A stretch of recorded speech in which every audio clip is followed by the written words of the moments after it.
Puff hand 2 విధాలుగా ఎలా stitch చేసుకోవచ్చో చూడండి. మెయిన్ పీస్ పైన లైనింగ్ పెట్టుకొని ఇలా లోతీస్‌ని 2 ఒక సైడ్‌కి ఉన్నాయో లేదో చూసుకోవాలి.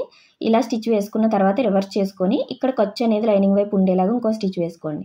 ఇక్కడ నేను సమోసా లేస్ అనేది పెట్టుకొని ఇలా పైనుంచి ఇంకో స్టిచ్ వేసుకున్నాను లుక్ కోసం. అలానే చుట్టూ జాయింట్ చేసి పెట్టుకోవాలి లైనింగ్‌ని మెయిన్ పీస్‌ని. ఇప్పుడు లోతీస్‌ని ఫ్రంట్ వైపుకి ఉందా లేదా చూసుకొని ఇలా మిడిల్ నుంచి ఫ్రిల్స్ అన్నీ కూడా చిన్న చిన్నగా మనం ఎక్కడైతే టక్ ఇచ్చామో అక్కడి వరకు మాత్రమే పెట్టుకొని ఇలా చెక్ చేసుకోండి. చూసారు కదా పర్ఫెక్ట్‌గా సరిపోయింది. కటింగ్ వీడియో ఆల్రెడీ పోస్ట్ చేశానండి. చూడకపోతే చెక్ చేయండి. ఫస్ట్ అటు పెట్టాం కదా! ఇప్పుడు ఇటు సైడ్‌కి ఫ్రిల్స్ పెట్టామంటే పఫ్ అనేది బాగా లేచినట్టుగా వస్తుందండి. ఎప్పుడు కూడా ఇలా ఆపోజిట్‌లో పెట్టుకోవాలి. ఇలా ఒక మెథడ్. మీరు ఇంకా బ్లౌజ్ పైన స్టిచ్ చేసుకోలేకపోతున్నాము అలా అంటే కొత్తవారు ఇలా ఫస్టే ఫ్రిల్స్ పెట్టుకోండి. ఇవి కూడా ఫస్ట్ అటు మిడిల్ నుంచి మళ్ళీ పెట్టిన దానికి ఆపోజిట్‌లో పెట్టుకోవాలి. అర్థమైంది కదా! ఇలా అటు ఇటు ఫ్రిల్స్ పెట్టుకొని ఫ్రంట్ లోతీసింది వచ్చిందా లేదా చెక్ చేసుకొని ఇలాగైనా జాయింట్ చేసుకోవచ్చు. ఇలా 2 విధాలుగా మీకు ఎలా కుదిరితే అలా జాయింట్ చేసుకోండి. ఫుల్ వీడియో కింద ఉంటుంది చెక్ చేయండి. వీడియో నచ్చితే లైక్ చేయండి. Thank you for watching.